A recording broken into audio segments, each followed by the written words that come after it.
La mission justice du projet de loi de finances vise à octroyer les moyens nécessaires à l'achèvement des transformations profondes impulsées avec l'adoption de la loi du 23 mars 2019 de programmation et de réforme pour la justice. Le dernier budget de la mandature acte ainsi une augmentation historique de 8% des moyens financiers et humains du ministère de la Justice dans le sillage de la hausse de 8% déjà accordée en 2021. Les crédits de la mission justice atteignent désormais 8,9 milliards d'euros. Le groupe Mouvement démocrate et démocrate apparentés se réjouit de ces augmentations successives sans précédent. Sur l'ensemble du quinquennat, les moyens affectés à la justice auront été rehaussés de 33%, soit une augmentation largement au-delà des 24% prévus dans la loi du 23 mars 2019. C'est tout simplement remarquable, monsieur le garde des Sceaux. Cet accroissement exceptionnel reflète les priorités que nous nous sommes fixées dans cette même loi: simplifier la justice, la rendre plus accessible et renforcer son indépendance. Cela se répercute dans plusieurs domaines.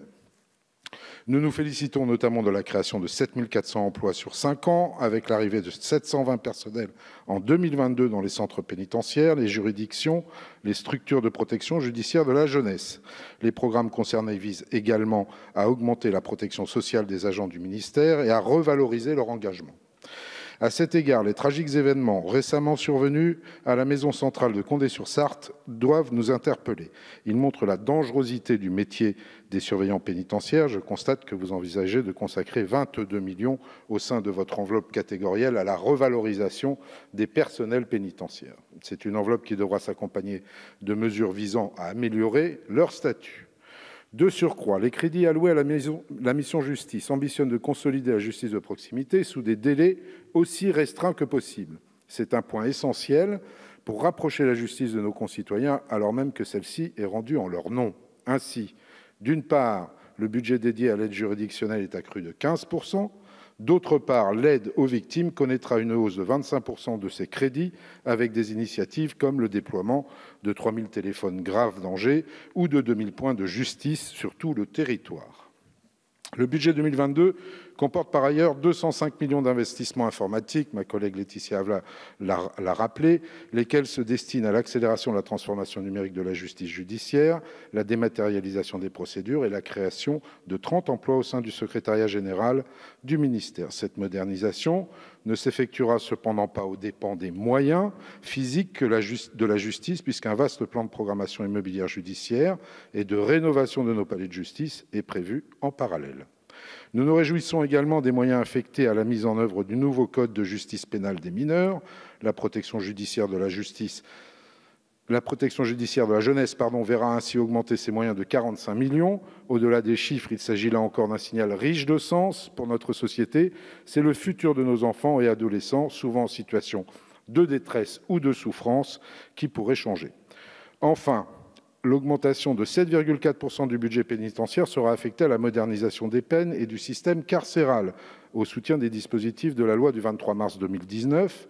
D'une part, ces crédits pourront être utilisés pour la mise en œuvre de peines alternatives aux courtes peines d'emprisonnement ou à la détention provisoire, telles que les TIG, le sursis probatoire ou le placement extérieur. D'autre part, ces crédits contribueront au développement du programme de construction de 15 000 places de prison d'ici 2027, lequel s'appuie notamment sur un grand plan d'investissement pénitentiaire de 100 millions d'euros.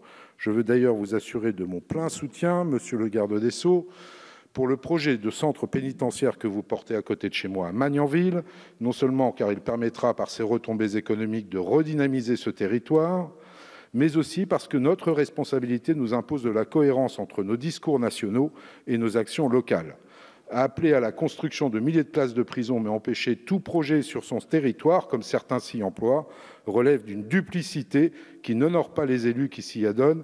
Ils sauront se reconnaître. Ainsi, monsieur Hetzel, vous devriez employer votre énergie à convaincre certains de vos collègues à accepter ce projet plutôt que de nous inciter à voter contre ce budget.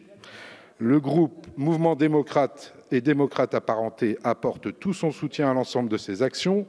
Elles sont positives pour le sens de la justice au sein de notre pays et pour la restauration de la confiance en une institution indispensable au bon fonctionnement de notre démocratie. Toujours avec la volonté de relever les enjeux majeurs pour notre société, nous souhaiterions évoquer la justice environnementale. Par le titre VI de la loi du 29 août 2021 dite Climat Résilience, nous avons adopté de nouveaux mécanismes judiciaires visant à améliorer la protection de l'environnement, notamment par la création de pôles judiciaires spécialisés.